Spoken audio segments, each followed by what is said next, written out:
Students, today we will discuss about question answer and exercise of chapter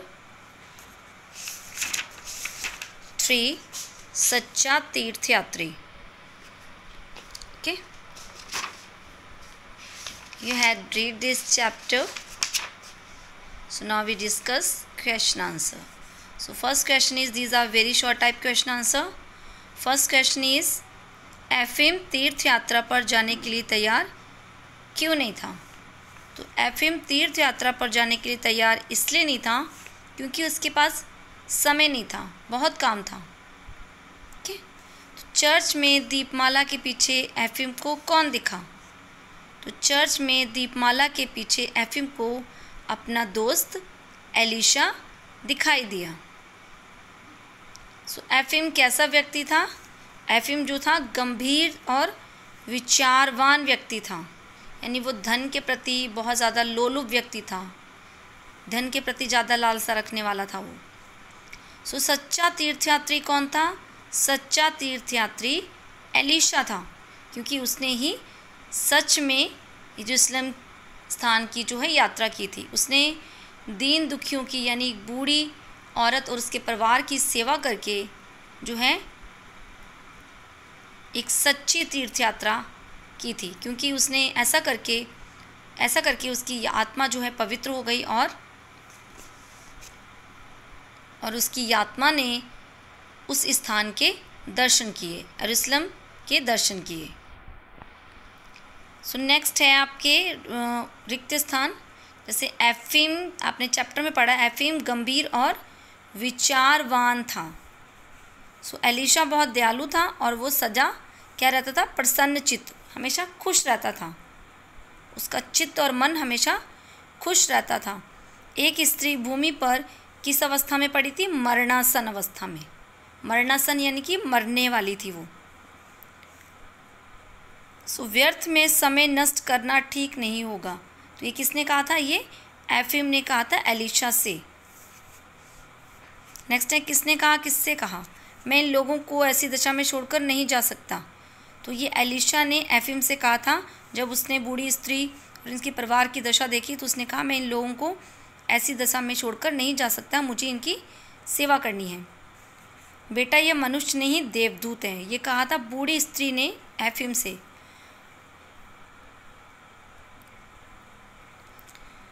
जब Ephrem जो है यरूशलेम की यात्रा करके वापस लौट रहा था, वो उसी झोपड़ी के पास से गुजरा जिस झोपड़ी में रहने वाले यानी स्त्री पुरुष की, उनके परिवार वालों की एलिशा ने देखभाल की थी.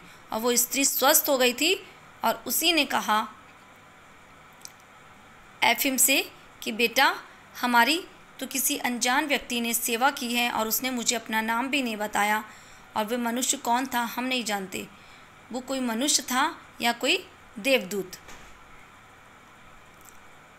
तो क्या आप यरूशलेम हो आए? एफिम कहाँ है? तो ये लाइन कही थी एलिशा के परिवार वालों ने. जब एलिशा वापस आ गए थे तो एलिशा के परिवार वालों ने उससे पूछा कि आप यरूशलेम हो आए, एफिम कहाँ है? तो ये एलिशा के परिवार वालों ने एलिशा से कहा था. मेरा शरीर वहाँ अवश्य पहुँच गया परंतु आत्मा ना पहुँच सकी. तो ये कहा था एफिम ने, क्योंकि एफिम जो था वो वहाँ पहुँचकर भी सही से वहाँ पे दर्शन नहीं कर सका.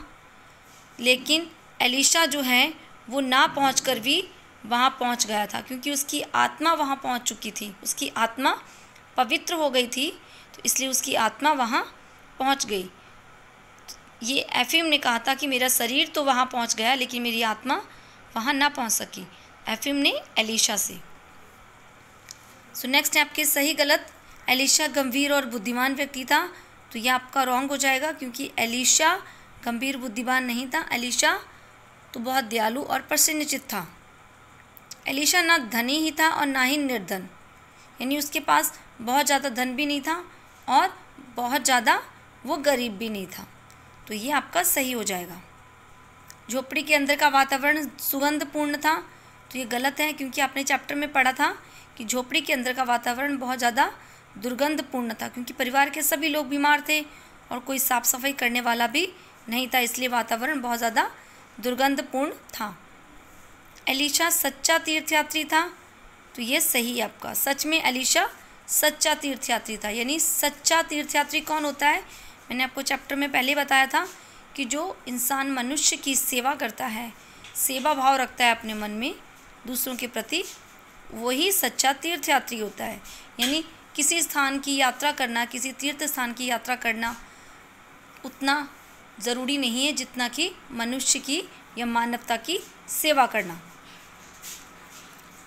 तो नेक्स्ट है आपका, यात्रा पे ना जाने का कारण देते हुए एफिम ने क्या कहा? उसके मना करने पे एलीशा ने क्या कहा? तो यात्रा पर ना जाने का कारण देते हुए एफिम ने कहा कि मेरे पास तो पैसे नहीं हैं और हम यात्रा कैसे करेंगे। तो जैसे ही उसने ये मना किया तो एलीशा ने कहा कि तुम्हारे पास तो मेरे से 10 गुना पैसे हैं, तुम ऐसा क्यों कहते हो? ठीक है, मन की पवित्रता ज़रूरी होती है। यात्रा से तो मन पवित्र होता है, आत्मा पवित्र होती है। तो ये उसने जवाब दिया था। अब एफिम यरूशलेम अकेले क्यों गया? एफिम यरूशलेम अकेले इसलिए चला गया क्योंकि जो एलीशा था वो रास्ते में वो बूढ़ी औरत उसके परिवार वालों की सेवा के लिए रुक गया था, क्योंकि वो लोग बहुत बीमार थे और उन्हें किसी व्यक्ति की सहायता की ज़रूरत थी। लेकिन एफिम ने उनकी सहायता नहीं की और वो अकेले ही यरूशलेम यात्रा के लिए निकल गया। आगे है, एलीशा यरूशलेम क्यों ना जा सका? एलीशा यरूशलेम इसलिए नहीं जा सका क्योंकि वह बूढ़ी औरत उसके परिवार वालों की सेवा के लिए रास्ते में ही रुक गया था और उसके पास जो भी धन था और उसने वो सभी धन उनकी ज़रूरतों के लिए खर्च कर दिया था, इसलिए वो यरूशलेम नहीं जा सका।